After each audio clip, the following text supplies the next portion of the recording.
오늘 함께 본문으로 읽은 말씀은 바울이 아덴의 아레오바고라는 곳에서 설교한 내용입니다. 바울은 그 설교를 이렇게 시작합니다. 바울이 아레오바고 가운데 서서 말하되 아덴 사람들아 너희를 보니 범사에 종교심이 많도다. 내가 두루 다니며 너희가 위하는 것을 보다가 알지 못하는 신에게 라고 새긴 단도 보았으니 그런즉 너희가 알지 못하고 위하는 그것을 내가 너희에게 알게 하리라. 지난주에 살펴봤던 것처럼 바울은 아덴의 우상이 가득한 것을 보고 격분합니다.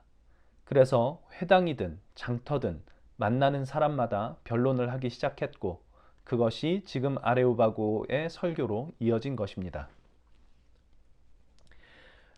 이런 많은 우상을 섬기는 사람들을 향해서 너희가 종교심이 많다라고 하면서 우상을 섬기는 어떤 제단에 알지 못하는 신에게 라고 새겨놓은 것을 봤다라는 것을 언급하고 있습니다. 알지 못하는 신에게 라는 것이 무슨 뜻이었을까? 이것은 1세기 아테네 철학자들이 가졌던 관점을 반영했던 것인데 이런 뜻이 있습니다. 신들이 존재하는지 존재하지 않는지를 알 수 있는 증거가 우리에게 충분하지 않다. 혹 그들이 존재한다 해도 우리에게 무엇을 바라는지 알 수 없다. 그러니까 알 수 없는 신에게 라고 하는 이 말 속에는 신에 대한 그들의 관점이 담겨 있는데 일단 신이 존재하는지 존재하지 않는지 알 수가 없습니다. 신은 존재하든지 존재하지 않든지 둘 중에 하나일 텐데 그걸 알 수가 없습니다. 신이 없으면 제일 속편합니다. 그런데 혹시 신이 있는데 그걸 무시했다가 신이 진노하면 안 되니까 알 수 없는 신에게 라는 이름으로 단을 세우고 신을 섬기는 겁니다. 그러니까 여기에는 어떤 생각이 밑바닥에 깔려 있느냐 하면 신은 귀찮은 존재라는 생각이 밑바닥에 깔려 있습니다. 왜냐하면 신은 내 뜻대로 사는 것을 내가 내 뜻대로 사는 것을 자꾸만 방해하는 존재이기 때문입니다. 그래서 신이 없으면 제일 좋고 있다 해도 내 삶에 간섭하지 않고 내가 적당히 섬겨드리는 그 섬김을 받고 복 주시면 좋고 아니면 내 인생에 태클이나 걸지 않으면 좋겠다. 이런 생각이 아마 밑바닥에 깔려 있는 채로 나온 말, 그것이 알 수 없는 신에게 였습니다. 그런데 사도 바울이 이 아레오바고의 설교에서 바로 그 부분에 도전을 하고 있습니다. 신이 있는지 없는지 우리는 모른다. 혹 있다 해도 신의 뜻을 우리가 알 방법은 없다. 라고 생각하는 이 아덴 사람들에게 아니다. 여기에 하나님이 계신 증거, 그분이 누구신지를 알 수 있는 증거, 그래서 우리가 하나님의 뜻을 알 수 있다라는 증거가 있다라고 선포하고 있는 것입니다. 그 증거란 예수의 부활입니다. 본문 30절 31절 말씀 이렇게 되어 있습니다. 알지 못하던 시대에는 하나님이 간과하셨거니와 이제는 어디든지 사람에게 다 명하사 회개하라 하셨으니 이는 정하신 사람으로 하여금 천하를 공의로 심판할 날을 작정하시고 이에 그를 죽은 자 가운데서 다시 살리신 것으로 모든 사람들에게 믿을 만한 증거를 주셨음이니라 하니라. 알지 못하던 시대는 지나갔다. 이제는 모두에게 알만한 증거를 주셨다. 하나님께서 한 분을 정하시고 그분을 죽은 자 가운데서 다시 살리심으로 모든 사람에게 믿을 만한 증거를 주셨다. 이렇게 얘기를 하고 있습니다. 너희가 알지 못하는 신에게 라고 생각하는 바로 그 하나님. 실제로 있는지 없는지도 잘 모르겠고 있다 해도 속내를 알 수 없는 그 하나님이 살아계시며 그분의 뜻을 이 땅에 알리고 계시다라는 증거가 여기 있다. 예수님의 부활. 그것이 그 증거다. 이렇게 이야기를 하고 있는 것입니다. 이것은 아덴 사람들에게 큰 도전이었을 것입니다. 신이 없으면 내 뜻대로 살면 됩니다. 신이 있다 해도 신이 자기의 뜻을 인간에게 알리지 않으면 그래도 내 뜻대로 살면 됩니다. 그런데 신이 있다는 증거가 있고 신이 그의 뜻을 알리고 있다라는 것을 알게 되면 얘기가 완전히 달라지는 거죠. 신이 없다고 생각할 때의 삶, 혹은 신이 있다 해도 그 뜻을 내가 알 수는 없다라고 생각할 때의 삶과는 완전히 다른 삶을 요구받게 될 것입니다. 신이 있고 그 신이 무엇을 요구하는지 알게 된다면 당연히 그렇게 되지 않겠습니까? 지금 바울은 알지 못하는 신에게 라는 말로 단을 쌓은 아덴 사람들에게 그 도전을 던지고 있는 것입니다. 이것은 아덴 사람들에게 뿐만 아니라 오늘 우리에게도 큰 도전이 됩니다. 우리나라 계룡산에 예수님이 몇백 명 된다고 합니다. 이런 우스갯소리 들어보셨을 것 같습니다. 계룡산에서 내가 예수다, 내가 하나님의 아들이다, 그런 사람이 있었습니다. 그러자 옆에 있던 사람이 그러더랍니다. 나는 너 같은 아들 둔 적이 없다. 여러분이 잘 알고 있는 사람 중에 30대 초반의 남자를 한번 떠올려 보십시오. 그 사람이 지금 우리가 살고 있는 이 도시의 한복판에 와서는 내가 하나님의 아들이다 라고 주장을 한다면 여러분은 어떻게 생각하실 것 같습니까? 아, 이 사람이 드디어 정신이 나갔구나, 이런 생각 들지 않겠습니까? 예수님 당시에 예수님을 보면서 사람들이 아마 그런 생각을 가졌을지도 모릅니다. 중동 지역의 한 시골 동네에 한 평범한 목수의 가정에서 태어나고 자란 어떤 사람이 나이 30세쯤 돼서는 어느 날 갑자기 회개하라, 천국이 가까이 왔다 라고 외치기 시작하면서 내가 하나님의 아들이다, 내가 아버지께 보냄을 받은 구원자다 라고 주장을 하는 것입니다. 사람들이 어떻게 생각을 했을까요? 우리가 잘 아는 어떤 사람이 내가 하나님의 아들이다 라고 주장할 때 그때 우리가 가졌던 생각과 비슷한 생각을 하지 않았을까 싶습니다. 성경을 보면 예수님께서 자신이 하나님의 아들이시며 하나님과 본질상 동등한 분이시다라는 것을 굉장히 담대하게 주장하셨던 것을 볼 수 있습니다. 한 번은 한 중풍병자를 고치실 때 내 죄사함을 받았느니라 라고 말씀하신 적이 있습니다. 옆에 있던 유대인들이 그 이야기를 듣고 기겁을 합니다. 물론 치유의 능력은 놀라운 일이지만 그런 일이 아주 없지는 않았었습니다. 하나님께 부름받은 선지자들이 그런 일을 했었다는 것을 이 사람들이 알고 있습니다. 그런데 죄를 사한다라는 이야기는 전혀 다른 얘기입니다. 죄를 사하는 것은 하나님만 하실 수 있다라는 것을 믿는 사람들이었거든요. 근데 어떻게 이 사람이 감히 죄를 사한다라는 말을 저렇게 아무렇지도 한단 말이냐? 이것은 신성모독이다, 그렇게 생각을 합니다. 예수께서 그 생각을 이미 아시고 이렇게 말씀을 하십니다. 나에게 죄를 사하는 권세가 있는 줄을 너희에게 알게 하려고 내가 그렇게 얘기한 거다. 사실상 자신이 바로 하나님과 동등한 분이시다라는 것을 매우 대범하게 드러내신 사건이었습니다. 요한복음 8장에는 예수님이 유대인들에게 너희는 마귀의 자식이기 때문에 내가 누군지도 모르고 나를 믿지도 않는 것이다 라는 말씀 끝에 이런 말씀을 하십니다. 예수께서 이르시되 진실로 너희에게 이르노니 아브라함이 나기 전부터 내가 있느니라. 요한복음 8장 58절 말씀입니다. 여기 말씀하신 내가 있느니라 라는 이 말씀은 우리가 들을 때는 별것 아닌 것 같지만 유대인들이 이 이야기를 들을 때는 깜짝 놀랄 만한 말이었습니다. 내가 있느니라 라는 이 말이 영어로는 I am 이지 않습니까? 출애굽기에서 하나님께서 당신의 이름을 여호와라고 나타내셨는데 그 뜻이 I am who I am 이라고 나와 있습니다. 그러니까 지금 예수께서 내가 있느니라 I am 이라고 말씀하신 것은 내가 바로 I am이다 라고 말씀을 하고 있는 것이고, 유대인들이 그 이야기를 들을 때 유대인들이 들은 것은 바로 예수님 입에서 내가 바로 하나님이다 라고 얘기를 하고 있는 겁니다. 이 유대인들은 하나님의 이름을, 그 거룩한 이름을 자신들의 더러운 입으로 담으면 안 된다 라고 생각을 해서 여호와의 이름을 입 밖으로 불러본 적이 없습니다. 그 이름을, 하나님의 이름을, 여호와의 이름을 아도나이라고 주님이라고 불렀던 사람들이죠. 그런데 그 사람들이 감히 입에 담지 못할 그 이름을 예수께서 내가 하나님을, 여호와를 부른다라는 의미에서 여호와의 이름을 언급하는 것이 아니라 내가 바로 그 여호와다, 내가 하나님이다 라고 말을 하고 있는 것입니다.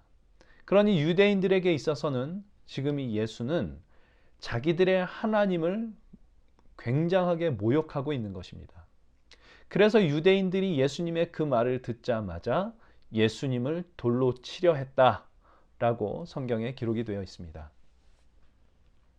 오늘 우리는 예수께서 하나님의 아들이시다라는 것을 다 알고 믿고 있지만 그 당시 사람들은 그렇지 못했을 겁니다. 당시 사람들과 다르게 우리가 예수님을 하나님의 아들로 믿는 증거는 바로 이것입니다. 예수님의 부활이지요.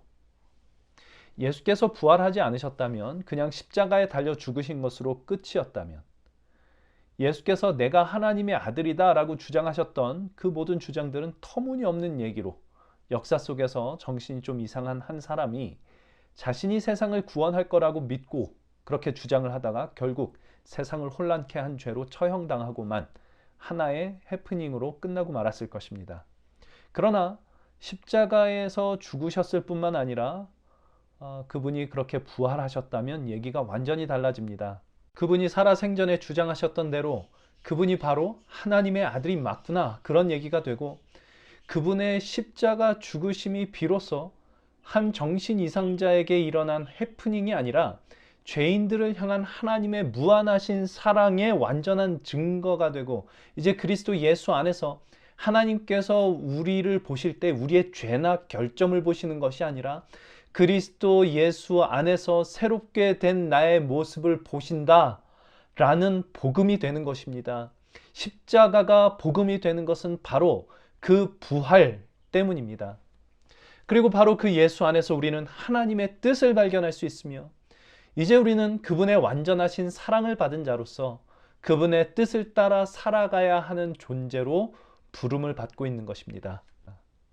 우리는 그런 예수님을 믿는 것입니다. 부활하신 예수님. 그러니 예수님과 예수님의 부활 이야기를 우리가 진지하게 듣는다면 적당히 믿을 수 있는 길은 없습니다. 예수는 자기가 하나님의 아들이라고 착각했던 정신나간 한 인간이었다라고 믿든지, 그래서 예수의 부활 이야기는 그 정신나간 사람의 언변에 넘어간 어떤 사람들이 만들어낸 이야기에 불과하다라고 그렇게 생각하든지, 그게 아니라면 예수의 부활이 이 예수님이야말로 하나님의 아들이시며 하나님께서 당신을 보여주신 증거로구나 라고 믿든지, 둘 중에 하나밖에는 길이 없습니다. 그것이 바울의 설교를 들은 아덴 사람들이 받은 도전이었고, 그래서 그 반응이 이렇게 나옵니다. 32절부터 보시면 그들이 죽은 자의 부활을 듣고 어떤 사람은 조롱도 하고 어떤 사람은 이 일에 대하여 네 말을 다시 듣겠다 하니, 이에 바울이 그들 가운데서 떠나매 몇 사람이 그를 가까이 하여 믿으니 그 중에는 아레오바고 관리 디오누시오와 다마리아라 하는 여자와 또 다른 사람들도 있더라. 이렇게 기록이 되어 있습니다. 딱 둘로 갈라지는 겁니다. 예수의 부활의 이야기를 듣고 둘로 갈라집니다. 조롱을 하든지 그것을 듣고 믿든지입니다. 좋은 얘기네. 이런 반응은 예수님을 믿는 믿음에는 없습니다. 진지하게 예수의 이야기와 예수의 부활 이야기를 듣는 사람은 말도 안 되는 이야기라고 분노하고 조롱을 하든지, 이분이 하나님의 아들이시구나 라고 믿든지, 둘 중에 하나밖에는 없습니다. 이것이 오늘 우리에게 주는 도전입니다. 예수님을 믿는다는 것이 무슨 뜻이냐? 라는 도전이죠. 성경이 보여주는 그 예수님을 진실로 믿느냐? 예수의 부활을 진실로 믿느냐? 그래서 예수께서 진실로 하나님의 아들이시며 하나님께로부터 보냄을 받으신 구원자라는 것을 믿느냐라는 도전이고, 이 도전은 그렇다면 이제 너는 그것을 믿는다면 이제 너는 어떻게 살아야 하느냐라는 대로 이어지게 됩니다. 예수의 부활을 믿을 수가 없다면, 그래서 예수가 하나님의 아들이심을 믿을 수가 없다면, 예수는 자기가 메시아라고 착각한 한 정신 이상자에 불과했다라고 믿는 것일 수밖에 없습니다. 그래서 사실은 하나님도 없고 기독교란 다른 여타 종교와 마찬가지로 인간이 어떤 마음의 평안을 얻기 위해 만들어낸 허구에 불과한 것이 되어버리고 맙니다. 그러면 신앙생활 열심히 할 필요가 없습니다. 아덴 사람들이 알지 못하는 신을 섬겼던 것처럼 적당히 종교 활동을 하고 거기서 내가 원하는 평안만 찾아가면 됩니다. 그러나 예수의 부활을 믿는다면 예수의 부활로 증거하신 이 사실, 예수님이 곧 하나님의 아들이요 하나님께서 보내신 구원자였다라는 것을 믿는다면 그럴 수 없습니다. 그리스도의 부활을 믿는다는 것은 곧 하나님이 계신 것과 그 하나님이 우리를 찾아오신 것과 우리에게 말씀하시고 당신의 뜻을 우리에게 알리고 계심을 믿는다는 뜻입니다.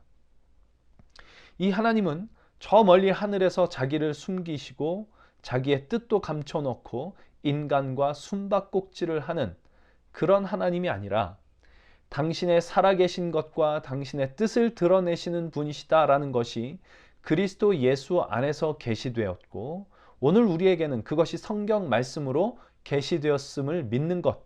그러므로 성경의 말씀을 하나님의 말씀으로 받고 하나님의 뜻을 그 속에서 발견하며 그 말씀을 듣고 묵상하고 그 뜻을 따라 살기로 하는 것, 그것이 예수님을 믿는 것입니다. 이것이 바울의 복음을 듣고 받아들인 사람들에게서 예외 없이 나타나는 현상입니다. 오늘 본문 32절에 보면 다시 보시면 이렇게 나옵니다. 몇 사람이 그를 가까이 하여 믿으니. 예수의 부활 이야기를 듣고 많은 사람들이 조롱을 하고 있는데 말도 안 되는 이야기라고 조롱을 하고 있는데 그 중에 몇몇은 바울을 가까이 합니다. 바울이라는 사람과 친해지려는 게 목적이 아니고 믿음이 생긴 것입니다. 하나님의 말씀을 더 가까이 하고 싶은 마음이 생기는 것입니다. 그래서 바울을 가까이 합니다. 생각을 해보십시오. 모든 사람이 다 조롱을 하고 있는 그런 사람과 뭐 하려고 가까워지고 싶은 생각이 들겠습니까? 그 바울이 전한 부활의 메시지 속에서 예수의 부활의 메시지 속에서 이 하나님의 살아계심과 하나님께서 우리에게 당신의 뜻을 알리고 계시다라는 것을 그들이 믿게 된 것이었습니다. 그래서 바울과 가까이 하며 바울에게서 그 말씀을 더 듣고 싶어 했던 것입니다. 앞서 바울이 복음을 전했던 베레아에서도 같은 일이 일어났습니다. 바울의 복음을 들은 사람들이 날마다 성경을 상고했다라고 기록이 나오고 그 말씀이 그들의 믿음을 더욱 세워갔습니다. 월터 브루그만이라고 하는 구약학자가 있습니다. 이런 말을 했습니다. 복음을 선포할 때 맞닥뜨리는 문제는 복음의 위대한 주장들을 문제 삼는 이가 없어 보인다는 사실이다. 복음은 세상의 시각으로 볼 때 완전히 이상한 이야기입니다. 한 인간이 하나님의 아들이라 주장한 이야기이고 신이 인간이 되어 내려왔다는 이야기, 신이 인간을 위해서 죽었다는 이야기, 그리고 그 죽은 인간이 신이라고 주장했던 그 인간이 부활로 그가 진짜 하나님의 아들이었다라는 것, 그가 바로 하나님 그분이셨다라는 것이 증거됐던 이야기. 이게 복음인데 어지간한 믿음이 아니고는 정말 믿기 어려운 이야기들이 바로 이 복음의 이야기입니다. 그래서 성령이 아니고는 우리가 예수를 주님이라고 고백할 수가 없을 만큼 믿기 어려운 이야기가 바로 이 복음의 이야기이고, 우리가 예수님을 주님이라고 고백한 것은 놀라운 성령의 역사가 우리 안에 임했다는 증거다라는 것을 믿고 복음의 말씀을 들을 때마다 겸손하게 내 스스로는 믿을 수 없으니 성령께서 도우시고 깨우쳐 주시기를 간절히 바라는 마음으로 들어야 할 말씀이 바로 이 복음의 말씀인데, 오늘 우리는 이 복음을 아무 생각 없이 아무렇지도 않게 받아들이고 있다는 것입니다. 왜 그런가? 그가 계속해서 말합니다. 우리는 설교를 들으러 가서도 우리의 안락한 믿음에 적합하지 않다는 이유로 변화의 촉구를 귀담아 듣지 않는다. 이것이 바울이 전한 예수의 부활이라는 이 복음을 듣고도 그것을 조롱으로 응답한 아덴 사람들의 태도였을 것입니다. 그런 이야기 따위는 됐다고. 난 그냥 적당히 신을 섬겨 신의 노여움만 피하여 내 뜻대로 살겠다고. 여전히 알지 못하는 신에게 라는 단을 쌓고 그 종교 생활로 돌아가 버린 아덴 사람들의 그 태도 말입니다. 바울이 전한 예수와 부활의 복음을 들은 사람들은 바울에게 다시 갔습니다. 바울과 친해지기 위해서가 아니라 하나님의 말씀을 듣기 위해서였습니다.